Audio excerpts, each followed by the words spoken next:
Okay, this is Sachin here. These are just ongoing notes and recordings on Maha-Maya. So Maha-Maya is called the eternal feminine, and that there is great centrality of Devi in the Sanatana Dharma, in Hindu thought, right? So this is called Shakti Upasana, Shakta, Shakta. Pretty amazing.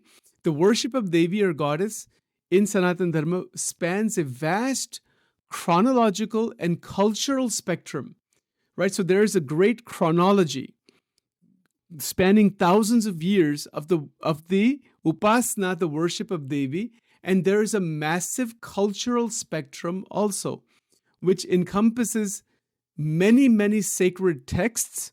There are quite a few number of oral traditions, and there are even today an extraordinary number of ritualistic practices.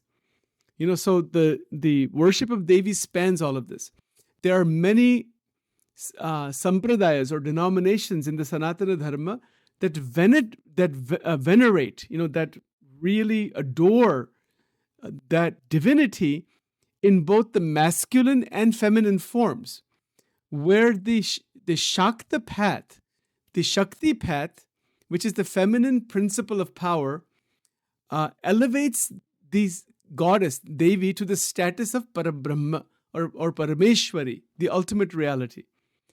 And this goes back to some of the conversations I had with Parag and Jigar. And in fact, I wanted to play that for you. If you come here a little bit earlier tomorrow, then I want to play that. I want to go through that line by line, what he actually said. That was just unbelievable, actually. So I do have that recorded. But that's kind of the gist of what he was saying, that the goddess is the ultimate reality, that the goddess tradition occupies a central place, obviously. And the fact is that the ontological status as the supreme, the transcendent reality, is that Mahashakti. This is the Shakta perspective. So this is also a theological standpoint that states that the Brahman, the absolute unending consciousness, is inseparable from the dynamic force of Shakti, that is cosmic energy. And because it is inseparable from that, the supreme reality is not static but vibrantly creative. And that's amazing, that the supreme reality is vibrantly creative, meaning that there is constant creation. And this goes back to like what J. Krishnamurti, had mentioned about creative destruction and how the human mind can evolve in such a way where it goes into the unknown. He uses the word unknown, but it is the immeasurable nameless, which it's beyond all of the names and forms, where the psychological limited conditioned me with its images, it actually is transcended by the grace of the great infinite power that is Devi. So the me has its images and it is a center. As Krishnamurti stated, it is the center, meaning it's the psychological center, which is the divisive factor, which divides relationships and brings about, of course, conflict.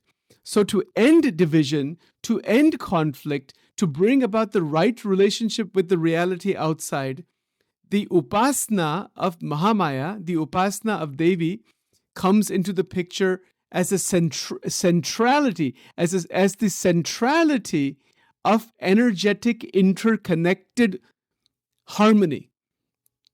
So the mantra sadhana, beej mantra sadhana, as well as the stotras, mantras, and many other approaches that have been around for thousands of years, they are going to open a connection. They can open a connection with the tattva that is Shakti.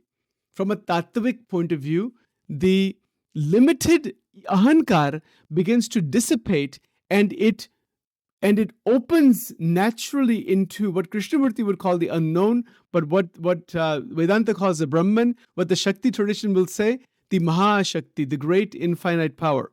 I did a Krishnamurti lit review search, actually. I don't know if I ever showed that to you or not. I have it on my other computer here, but maybe sometime I'll show you. It's called the K Collection, and it has everything Krishnamurti ever spoke. And you can do a search in there. So I did a search on energy. Every time he used the word energy, how many times? It was thousands of times, It's amazing. I mean, how many times he has talked about energy. I am convinced that Krishnamurti, just like any other great enlightened being, was a great Tantra master. Has to be. Because first of all, he's talked tremendously about energy, and on top of that, he has talked about in that intelligence being that same energy. So there's a lot of material available regarding that. Okay, so let's take a look at. So this is just one of the talks actually, which has over 100 occurrences of the word energy in this one talk on November 24th, 1964. So a lot of the ideas that he's talking about, let's see here. He says here, so if you say, how am I to save energy? Then you have created a pattern of an idea, how to save it, and then conduct your life according to that pattern. Therefore, there begins again a contradiction. You see, so even when a person says, I want to save energy, they can only do so when there is a pattern created about saving energy within that pattern. I don't know if that makes any sense or not. So let's look at that sentence again. He says here, if you say, how am I to save energy? Then you have created a pattern of an idea how to save it, and then conduct your life according to that pattern. Therefore, there begins again a contradiction. Whereas if you perceive for yourself where your energies are being wasted, you will see that the principal force causing the waste is conflict, which is having a problem and never resolving it, living with a deadly memory of something gone, living in tradition. And this is the beauty of I'm going to cross connect what he just wrote there, what he spoke there, with Devi Upasana, and it connects fantastically. It connects fantastically in the following way. The first point is that the mind generates a pattern about, or an idea about how to save this energy. Now that is used in a functional sense, like how do we save money or how do we save time and things, there's like the more interactional sense. But what he says here is that once we begin to conduct our life according to that pattern, that creates a contradiction.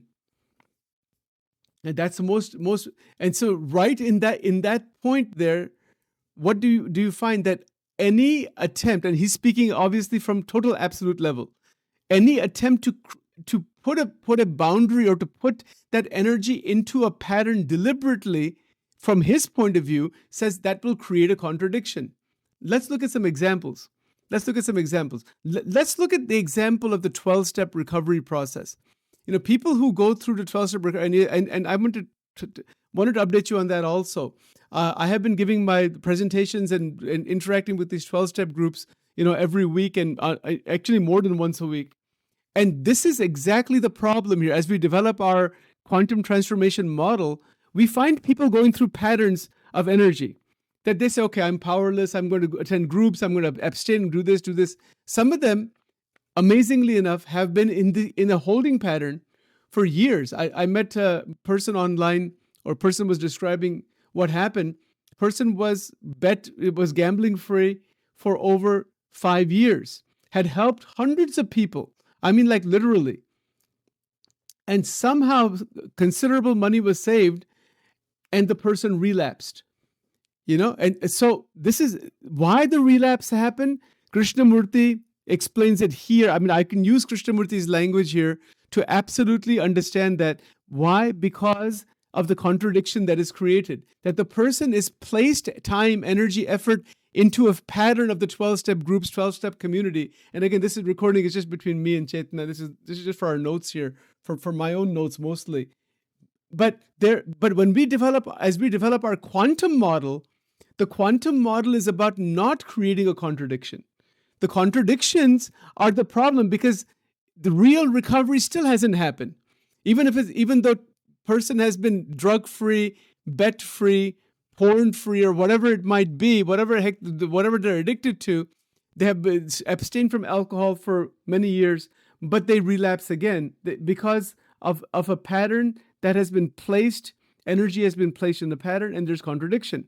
Now, what Krishnamurti says here, whereas if you perceive for yourself where your energies are being wasted, you will see that the principal force causing the waste is conflict. So now he's talking about the detection of wastage rather than placing the energy into a pattern. It's a very interesting approach. That detection of wastage is the awakening of the intelligence, in Sachin's humble opinion, is available through the Saraswati Devi through Aim Bij Mantra. The Aim Bij Mantra, Om Aim Swaha, this Bij Mantra is going to awaken that intelligence, that great power, so that the wastage, what exactly is wastage and where it is detected, and then the pattern that one engages in, it is not placed by our intelligence in Maya, it is placed by the higher intelligence that is Maha-Maya. Amazing. And so this is a way to understand the link between mantra sadhana, meaning tantra sadhana particularly, and Krishnamurti's language. Because Krishnamurti's language, in Sachin's last many years of contemplation, it absolutely fits like hand in glove. I have no question about it. I mean, you can just see it right in this language here. Let's go to the next sentence. He says here, okay, so he says here, whereas if you perceive for yourself where your energies are being wasted, you will see that the principal force causing the wastage is conflict. So conflict is a principal force. That's what's causing the damage, which is having a problem and never resolving it. Living with a deadly memory for something gone. Living in tradition. So again, that's the whole idea. That the force of tradition, rather than being used for wisdom, one is getting stuck and trapped inside there. And he uses this word living with a deadly memory of something gone. So I think if we break apart the language, to live with a deadly memory at something that is gone, past and gone, is not being alive now.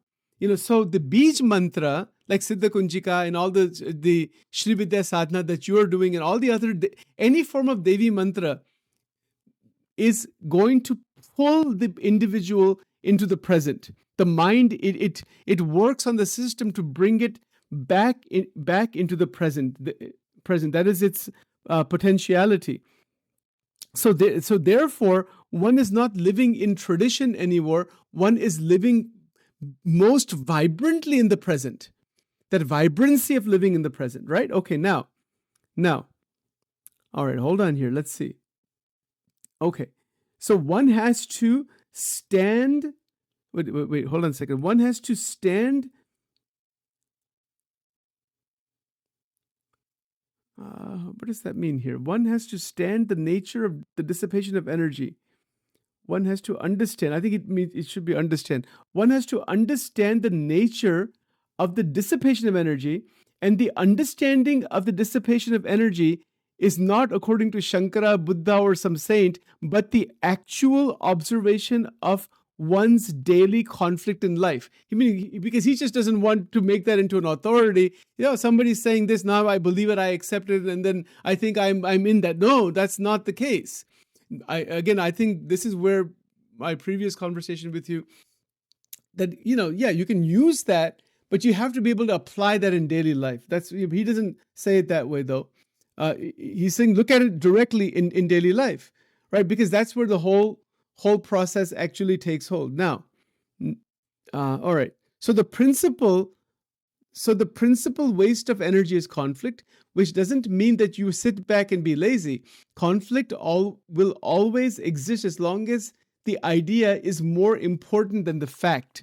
The fact meaning to see as is, the choiceless awareness, the perception of what it is. That perception is liberation. It's living liberation. So now there's something else here. In that perception, there is not the denial of experience. There is the embrace of experience in a way that doesn't bind the individual into the experience. So the non-binding embrace, like for example, if you're drinking a cup of coffee or I'm drinking a cup of tea, or any experience of the senses, the Panch Gnanendriya, that experience is not rejected, but it is embraced in a highly liberated manner. And so that wisdom, that jnana, that viveka is already present inside the Devi mantras. The goddess is a super intelligence. When we connect with the super intelligence, all of this phenomenal, that awakened state is already there. And people who do for example, the Navaran Mahamantra, Om Aim Rim Klim Chamundai Viche Swaha. This Mahamantra, Navaran Mahamantra, people, there are individuals who are serious sadhaks 51,000 times, 100,000 times, 200,000 times. By going into it, all of the damage stops. And not only that, but this doorway begins to open into what Krishnamurti would say unknown, what we would say Brahman. It actually really opens, out of the psychological conditioning where the mind is just stuck inside there. But for that kind of progress to happen, one needs to have adequate preparation for that. Otherwise, what can happen? The energies within our system can be dumped into different parts of the mind, and as a result of that, those experiences can expand. You see, the right kind of preparation in Vedanta, Bhakti, Jnana, the more traditional preparation is required before doing Devi sadhana, and then eventually cross-connecting with Krishnamurti's language. And because whatever he has written there or spoken there, it's not about him, and it's not about making him into an authority. It's about examining and seeing directly what is the truth that is seen in the first person, where the words of Krishnamurti and others are just used as an aid to help us awaken to certain ideas. I mean, just what we spoke here about conflict and about patterns and these things that we always talk about, but there's so much truth to that when we really examine human condition in general, examine ourselves in particular.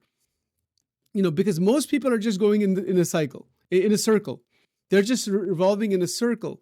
But for actual evolution forward, the recognition of the cyclical pattern, the experiences of the cyclical pattern, and then that steadiness that comes about to allow the mind and the intelligence and the internal Shakti to break out of that cyclical pattern is what Shakti Upasana is all about. But again, because it is a evolution of the mind forward, one has to be ready for. There's a preparation for that. One has to have guru and all those kinds of things, as we know very well. Under the guidance of a very benevolent and very enlightened saint or siddha, then this is definitely possible. It is quite amazing. It is absolutely amazing how this is all how discussed here. Okay, one more point here. So one sees the time interval as a means to solution of a psychological fact, not the fact of building a bridge. For that, you must have time. Allowing any time interval to creep in is a waste of energy, because in that time interval is conflict. So, and the time interval is not only the search for the cause of fear or other such things, but also the analysis to discover the cause and the determination to be rid of that cause. All this is the time interval in which there is effort, and therefore it is a waste of energy. Do you see all this? So his insistence is completely in the present. See what's happening and be free. See what's happening and be free. See what's happening. There's no time interval in that at all. So again, this is the absolute state. So this kind of realization is available when one is very advanced in sadhana. And there is the siddha state. This is the siddha state he's describing without using that language. Right? So let me just stop here for now.